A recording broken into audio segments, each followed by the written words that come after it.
Hey guys, Sarah Halina here, and today I'm going to be reviewing Cruel Summer, so stay tuned. Okay, so before I even begin talking about Cruel Summer, I want to state that Cruel Summer deals with some very triggering topics, and I will be discussing some of them in this review. The show itself deals with grooming and domestic violence. And before the episodes even begin, they have like a viewer discretion advisory warning of this. If any of this is triggering to anybody out there, you may want to skip the show and even skip this review. And please reach out to the National Domestic Violence Hotline. Details are on the screen right now. Know that there is help out there if you need it. Please don't be afraid to reach out to them. You don't need to suffer alone. Yeah. So before I even dive into my spoiler thoughts, I'm going to give my general non-spoiler thoughts. So that way if you haven't seen the show and you're maybe on the fence about it, you can hear what I thought without getting spoiled. So yeah, timestamps are in the description down below if you just want to skip over stuff. So Cruel Summer stars Olivia Holt and Chiara Aurelia as Kate Wallace and Jeanette Turner, respectively. The story unfolds over 3 different years, 1993, 1994, and 1995. And essentially we see the journey of these 2 teens' lives just getting turned upside down. Like, yeah. So when the beautiful and popular Kate Wallace goes missing, shy and awkward teen Jeanette Turner seemingly just takes her place. And the show takes viewers on a journey over the course of 10 episodes to discover which of these teens is actually telling the truth about that fateful night when Kate Wallace went missing. It's a really fun mystery with plenty of unexpected twists and turns, eventually revealing the whole truth of what really happened.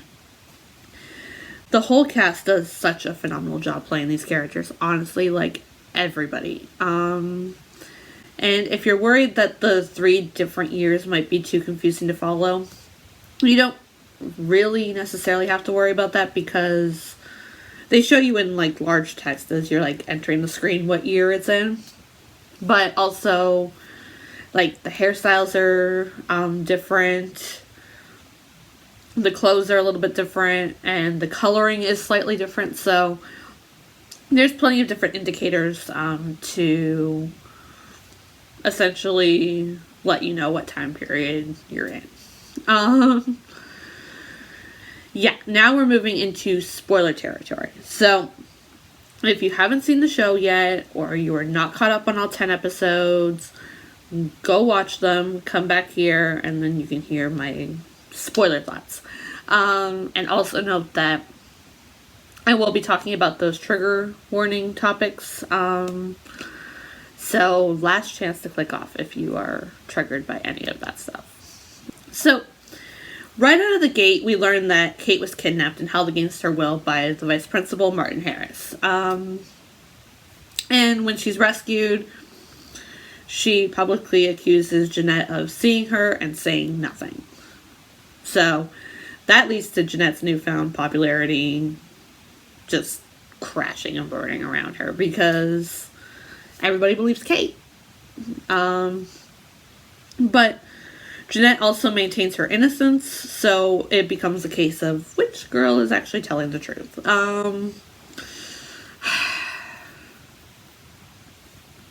In 1993, Jeanette and her friends Mallory and Vince steal a key from Jeanette's dad's real estate office and break into this house to play hide and seek, which is, I guess, on their, we'll call it a summer bucket list. Basically a bucket list of really weird things.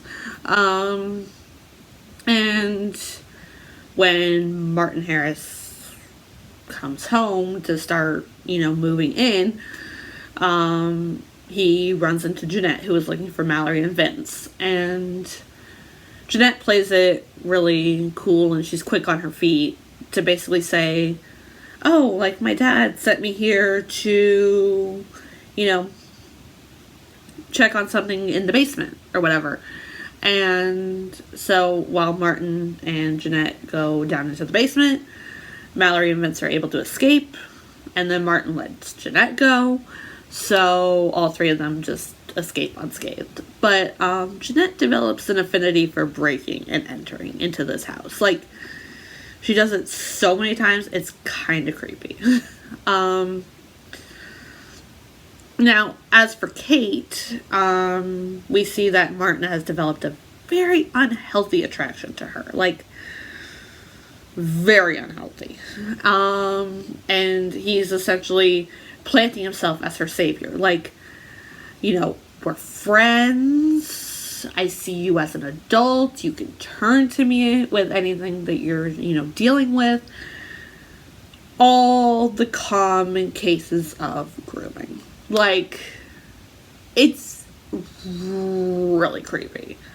So basically, after Martin encourages Kate to reveal this secret that's weighing on her mind, that's exactly what Kate does. She goes home, her mother and her stepfather are there, and she says, Mom's cheating on you, stepdad, like, yeah. And her mother's, like, essentially trying to, play it off like, oh, she's just looking for attention, basically gaslighting her. Like, you don't know what you're talking about, Kate, so shut up. But you can see, like, the stepdad's, like, really, thinking, maybe Kate's telling the truth. But yeah, the fight between mother and daughter essentially escalates, leading to Kate's mother slapping her across the face. Yeah. It's insane. So Kate essentially decides that she's gonna run away, but she's not gonna run away to her friend's house because her mother would just find her and bring her back home. So instead she goes to the only other person who she feels that she can, rely on, that she can count on. The only other person that she feels like is there for her, Martin. Yeah. So over the course of time we see that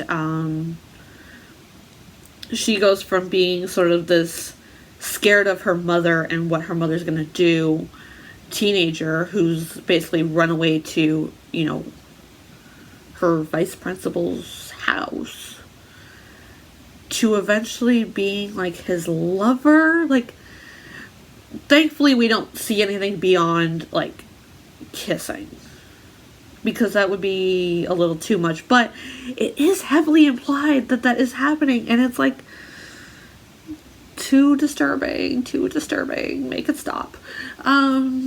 But yeah, basically now she's essentially trapped in the house because, if she goes back outside, then people are going to discover that, Kate and Martin are in a relationship, and they're going to put a stop to it because she's underage. She is in high school. So basically she's trapped in this house until she turns 18. And then they can be free to do whatever they want. Yeah. But around Christmas time, Kate is starting to miss the outside world. Like, she's missing her family, she's missing her friends, she's missing her boyfriend Jamie, she's missing, the mall and mall pretzels, and now I want a mall pretzel. But yeah, like, she's missing the outside sunlight, the air, she's missing the outside world because she's confined in the house. Yeah, so basically Martin decides he's gonna go buy some Christmas presents, pick Kate up a mall pretzel and all that. And Kate is at home watching Christmas movies, playing with the snow globe. And then she decides that she's gonna call her boyfriend Jamie because she just wants to talk to somebody other than Martin. I can't say I blame her. Like, I'd be sick and tired of only talking to one person too. But when she calls, it's his answering machine, and she chokes. She doesn't say anything to him. So basically the message on his answering machine is the TV playing and the snow globe music. And some breathing. Yeah, but then once she hangs up, she hears somebody, turning the key into the house. And I guess it's too soon for Martin to be coming back or whatever, because she freaks out. She quickly turns off the lights. She bolts upstairs. Like, she's literally skipping like 1 or 2 steps each time to get to the top of the stairs. But naturally, of course, it's Jeanette breaking in because, she gets her fits and giggles out of it. So she's breaking into Martin's house once again, and this time she steals a snow globe. Like, so she's not only breaking and entering, but now she's stealing from the dude too. And it's like, Jeanette, seriously, find a new hobby. But yeah, so Kate starts to, take a step, and the ground creaks. I'm sure we've all dealt with that at some point. And so naturally Jeanette freaks out, like, oh, somebody's in the house. So she runs towards the door with the snow globe, and she looks up to the top of the stairs, and it's like, is that the moment that she sees Kate? Because we don't see what she sees. Like, we're kind of seeing, I guess it would be Kate's point of view, looking down, seeing Jeanette. So it's does she see Kate? Is this the moment that Kate's talking about? But Jeanette just walks out of the house. So once the door's closed, Kate kind of runs downstairs, looks out the window, and sees a hooded figure essentially looking back at her.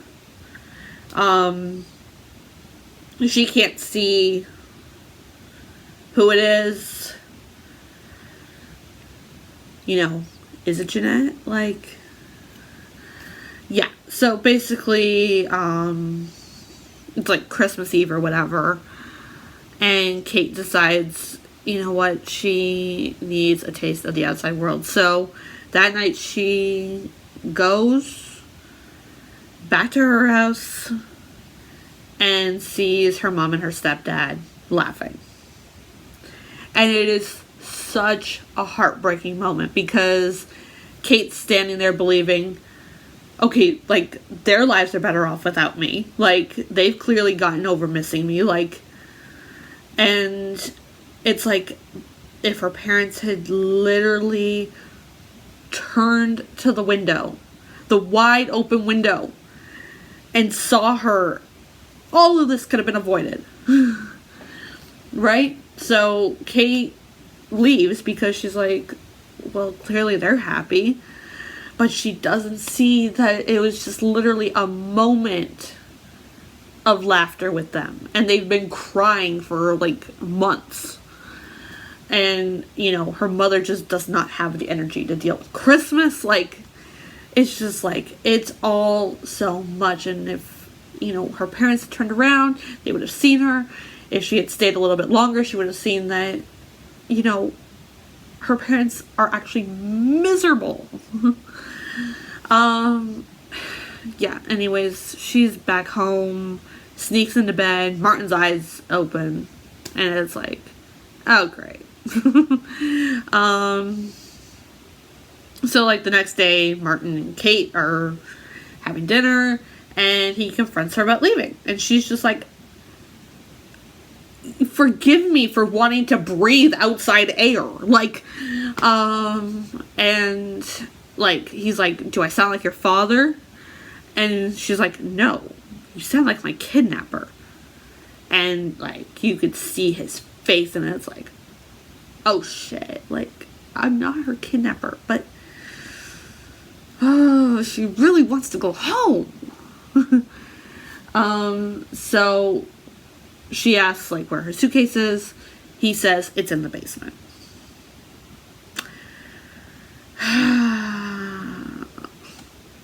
Kate goes into the basement, and he locks her down there. So, yeah, this is all within, like, the first 9 episodes. Like, all that happens in the first 9 episodes. And, you know, we're heading into the season finale. We still don't know everything. We don't know who's telling the truth, because the show does a pretty good job of showing that both Jeanette and Kate could be telling the truth, but they could also be lying. Like, because Jeanette's like, I only broke into the house that one time. You know, Kate wasn't even missing at that time. So, clearly I didn't see her. But we see that she did break in several more times. Like, it's a creepy amount of times that she's been breaking into this dude's house. And then Kate's sitting there, saying, I was always in the basement. Like, he kidnapped me. I was always in the basement. And it's like, that's not exactly what was happening. Yeah. So it's like guessing each week. Like, the show is having you guess each week, you know, trying to figure out, like, okay, maybe Jeanette's telling the truth. Maybe Kate's telling the truth. Maybe they're both telling the truth. Maybe they're both lying. All heading into the final episode. I'm getting to that now. So, if you have not seen the last episode, go watch it. Because I am about to spoil all the big stuff that happens. So, we're in 1995. And Jeanette's suing Kate for defamation. And court date has rolled around. We've been building up to this court date for 9 episodes.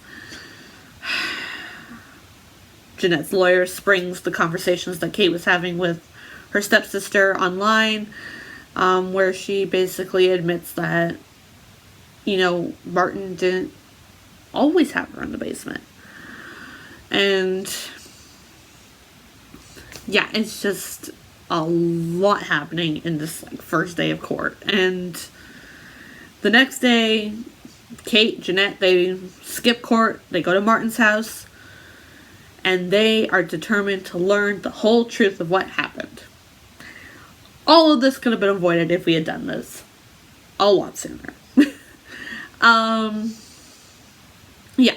So basically, through conversations, Kate learns that Jeanette never actually did see her that day that she broke in and stole the snow globe. And that the person that Kate thought was Jeanette was actually Mallory. Mallory was the one outside looking into the house. Mallory was basically riding her bike type thing. Saw Jeanette breaking into Martin's house. Jeanette is no longer friends with Mallory. Like, Jeanette's like, I'm out. So Mallory's like, okay, I see a blonde woman, like the back of a blonde woman, hanging out in the house. I see Jeanette breaking in. I can't stand Jeanette right now. So I'm going to sit and I'm going to watch this all blow up in Jeanette's face. And of course that didn't happen because Kate ran upstairs and Jeanette broke in and broke out. And, you know, Kate missed Jeanette riding away and instead saw Mallory, who was waiting for Jeanette to leave. So Mallory did look into the house because she was trying to figure out, okay, where did that woman go, type thing. Yeah. So Kate sees Mallory looking back at her. Mallory only sees darkness because the house is still dark. Yeah. All of this is a giant misunderstanding. And we could have avoided all of this if we had had a conversation instead of being very accusatory. You know, Kate's accusing Jeanette of seeing her and not doing anything. Jeanette's accusing Kate of defamation. Like, if we had just sat down, had a conversation, none of this would have happened. Seriously. So yeah, Kate apologizes to Jeanette for publicly accusing her and essentially making her the most hated woman in America. And then Kate reveals that she needs to go back into the basement because she doesn't have all the pieces. So Jeanette and Kate go into the basement. It's very creepy. And Kate remembers that Martin didn't die in a police shootout like the news had claimed, but that it was actually her that shot him after he dropped the gun, unable to take his own life. Because Martin was like, there's only one way out, and he can't go through with it. So he drops the gun, he goes to the wall, he screams, and Kate's like, this is my moment. I've been trapped in this basement way too long. So she picks up the gun, she points it at him, and she fires. And he's dead. Yeah. So we got all the answers. So we cut to 1 month later. You know, Jeanette's on the Marsha Bailey show, which is the same show that Kate was on when she accused Jeanette of, you know, seeing her and not doing anything. She gets an apology, and Jeanette looks at the camera, basically uses Kate's whole script from when she accused her, and basically uses that to forgive Kate. So she's like, to the woman who accused me or whatever, Kate Wallace, I forgive you. And then she smiles. And it's like, okay, cool. And as that's happening, Mallory, who had become friends with Kate after she was rescued, you know, Mallory and Kate are sitting there watching this whole creep show, as Mallory calls it, unfold. And then they're like, we can't do this. This is too weird. So they get in the car, they start driving. You know, they pull over, park the car, get out, start dancing in the street, and then Kate kisses Mallory. Okay. So Jeanette is with the, you know, boyfriend that her and Kate shared, Jamie. Even though he basically punched her in the face and gave her a bloody nose when Kate was discovered. Yeah, so they're happy together. You know, Kate and Mallory, alright, cool. Didn't really see it coming, but kind of did. Anyways, everybody's happy. And we spent the last 10 episodes trying to piece together what really happened and who was really telling the truth, and all a misunderstanding. Okay. But if you wait, because we go back to 1994. The year is 1994. Jeanette breaking into Martin's house for like the 500th time. And her makeover is complete, so it's later on in 1994. She's walking around the house, walks by the basement door, hears someone calling from the other side. If anyone can hear me, it's Kate Wallace. Can you hear me? Martin's locked me down here. Please help me.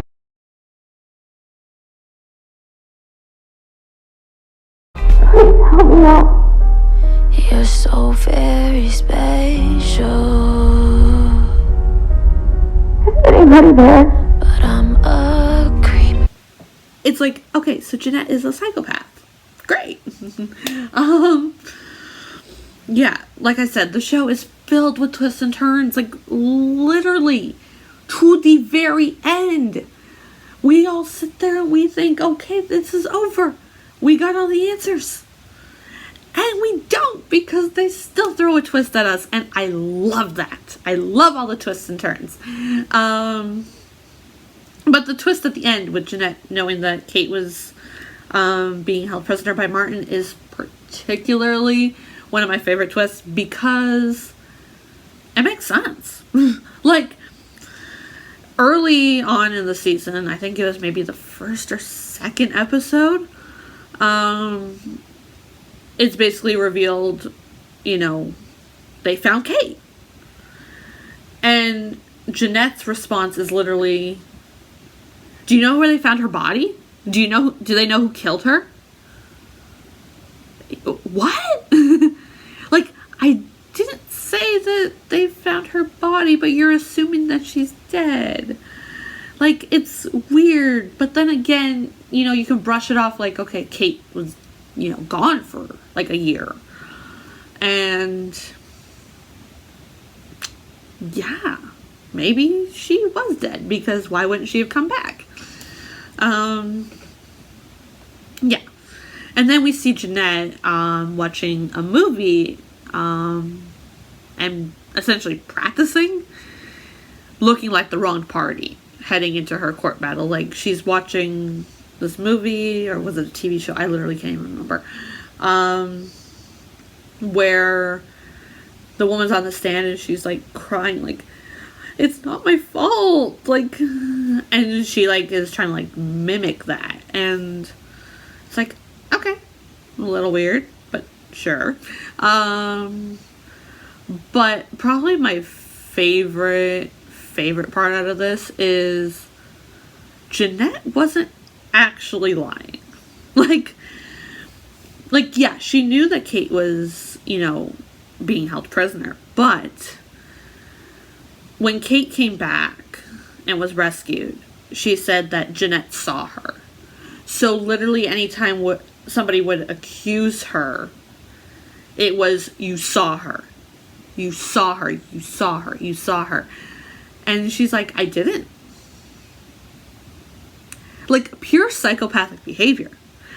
But, she's not lying. She didn't see her. She heard her.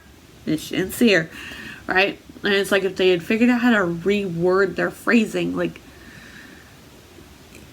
it would have been a little bit different, but it was always sort of like, did you see her? You saw her. I can't believe you saw her and you didn't do anything. And it's like, I didn't see her. And it's like, damn. Yeah. It's crazy.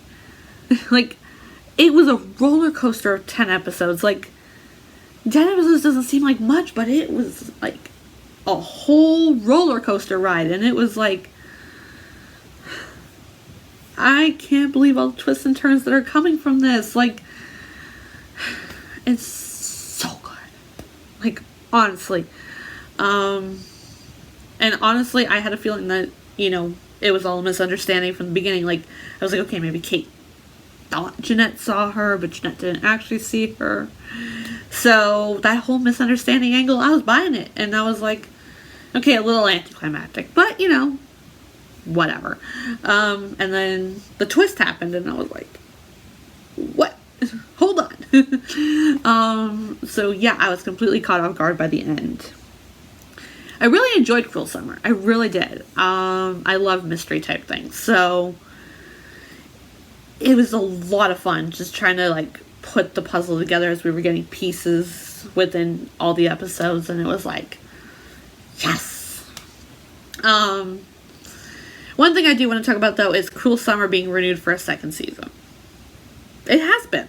And truthfully, I don't know how I feel about that. Like, to me, Cruel Summer reminds me a lot of Pretty Little Liars and Riverdale and Nancy Drew. Like, where, the first season they deliver a mystery, and then you're essentially spending the whole first season trying to solve said mystery.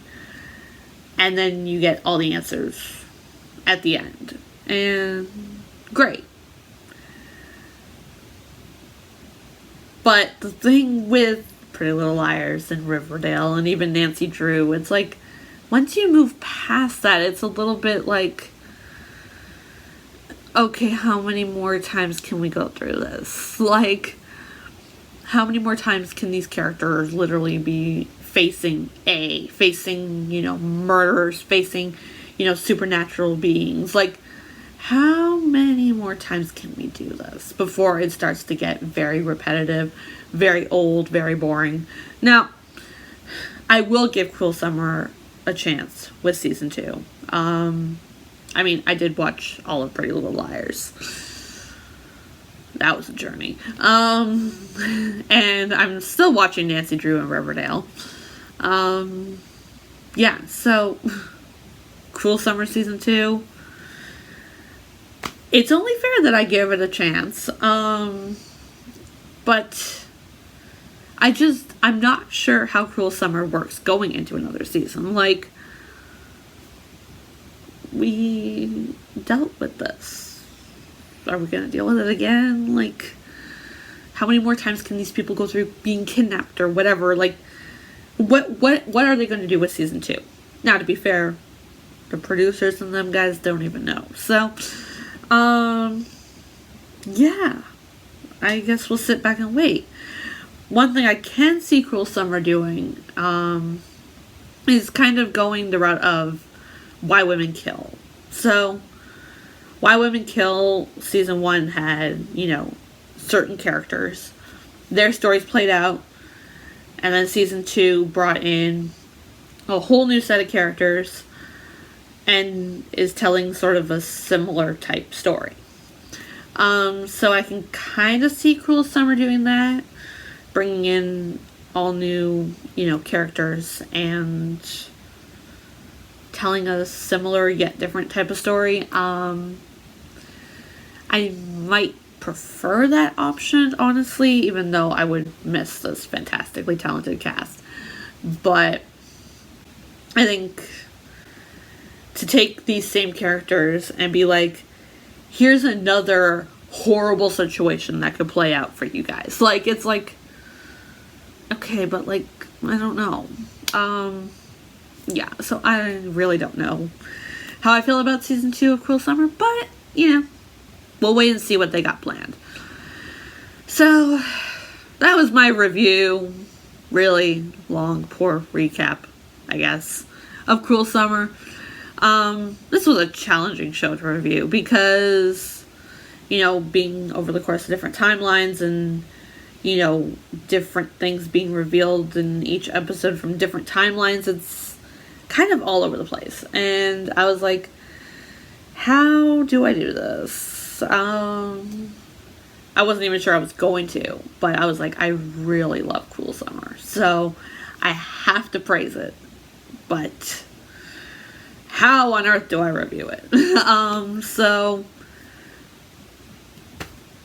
half an hour long worth, I guess. Once again, if you or someone you know has or is currently experiencing relationships of abuse of any kind, please note that help is available out there. The National Domestic Violence Hotline allows you to call or chat online any day, anytime. Please reach out to them. Details are on the screen right now. You do not have to suffer alone. What did you guys think of Cruel Summer, honestly? What do you want to see them do in season 2? I don't know. Let me know all the thoughts in the comments down below. Subscribe to the YouTube channel, click the notification bell so you'll be notified when I upload my latest videos. You can check out more reviews by clicking here. Follow all my socials, the link is in the description down below, and I will see you all in another video. Bye, guys.